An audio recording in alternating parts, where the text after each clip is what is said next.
Can I give you different levels of rejection that Jesus suffered? I tell you, firstly, listen to this. He was rejected by the Jews. He was rejected by the Pharisees, the high priests, the priests, the scribes. These were supposed to be the people that should have accepted him the more. So he was rejected by his own people.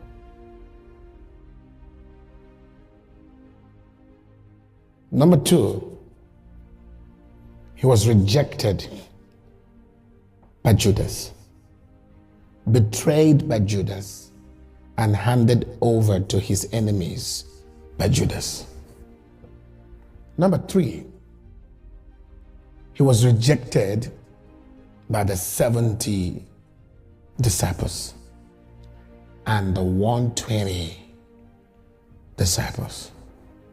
So Jesus had the 12, the 70, and the 120 disciples. These were the three major units of his disciples. Amongst the 12, Judas rejected him and betrayed him.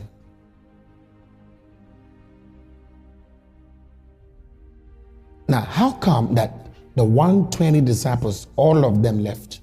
All left. All, not even one stayed.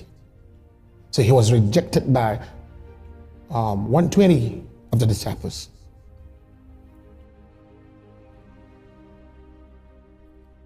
And then he was also rejected by the 70 disciples. Number four, he was rejected by the masses. The masses would rather prefer Barnabas.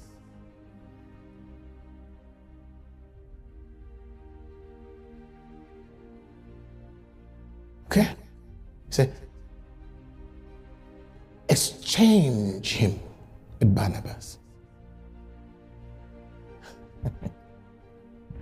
Now, and then finally, he was also rejected by God, his own very Father, on the cross of Calvary.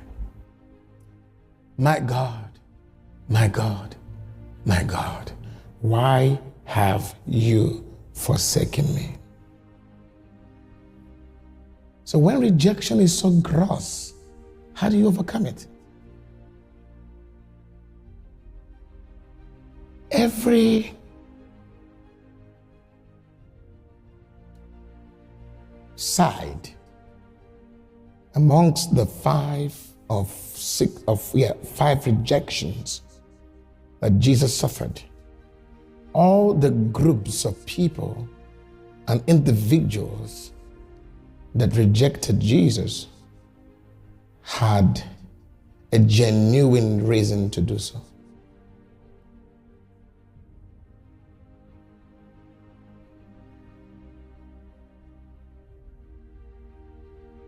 Because 90% of the times we give up because of rejection. We are unable to go forward in our lives because of rejection.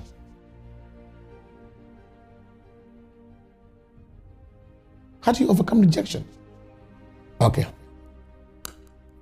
Class 1102, topic rejection. Do you know that a sign that you're doing very well could reflect rejection? When you provoke certain things that are beyond the norm, rejection is bound to happen.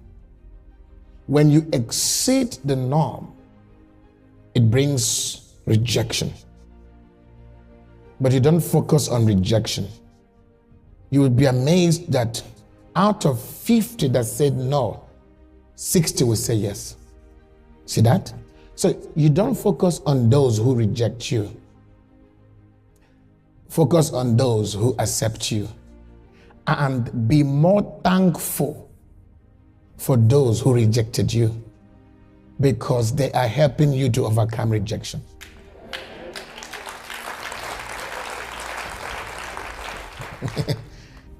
People have reasons, good reasons for rejecting people.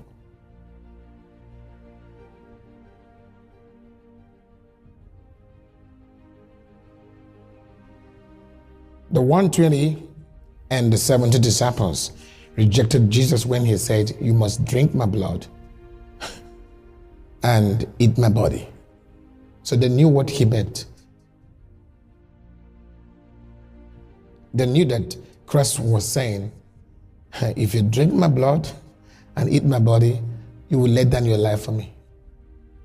You will take this my cross until you lay down your life. They knew what their calling and the demands were. It's not just like pick up the cross and vanish overnight. You know.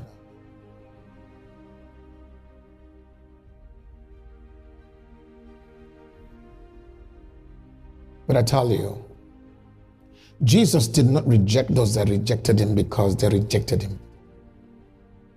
He left them to walk away. Because the same people who rejected him were the same people who laid down their lives for him later on. Do you know that revival so swept across the time of Jesus, after the death and during the early days of the church, to the point that masses were fed to lions. While they were being fed, they were praising the Lord. These were the same masses that rejected him. So Jesus did not give up on them. That people reject you does not mean that they have lost their faith. That people leave this church doesn't mean that they are going to hell. No. Don't ever say that. I tell people here, when the word I'm preaching is no longer making impact in your heart, you're no longer connecting, leave. My time is up in your life. Go find somewhere where the fire connects.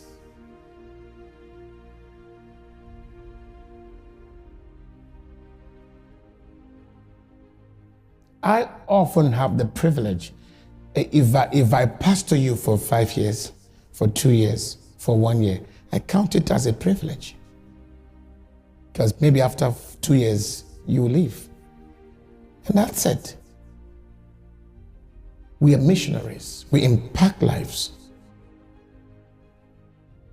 So when people walk away from you, when people reject you at work or wherever, don't give up on yourself. The worst thing that can ever happen to a man is to allow the rejection from others to cause the man to reject himself. Because sometimes the purpose of rejection is to make you reject yourself, or to hate yourself, or to say you are incapable, or that you are nothing, you're worth nothing. It's a lie. No.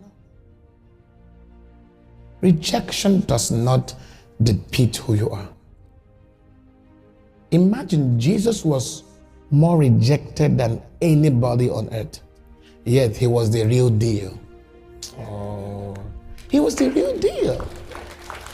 Think about it.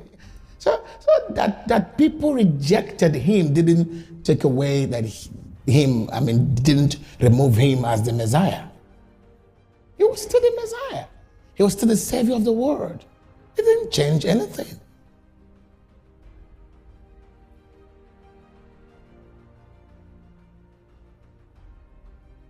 Pastor John, nobody likes me. Pastor John, nobody likes me.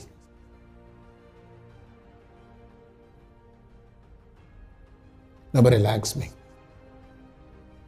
I guess you were born looking for people to like you. your purpose on earth is for people to like you. Huh? Hey, hello. But I like you.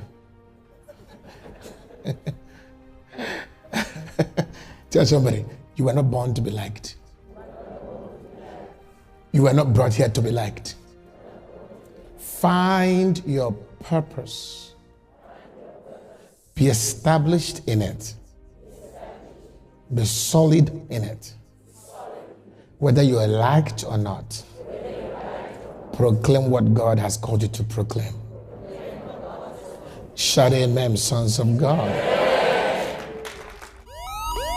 Due to malicious and fraudulent activities,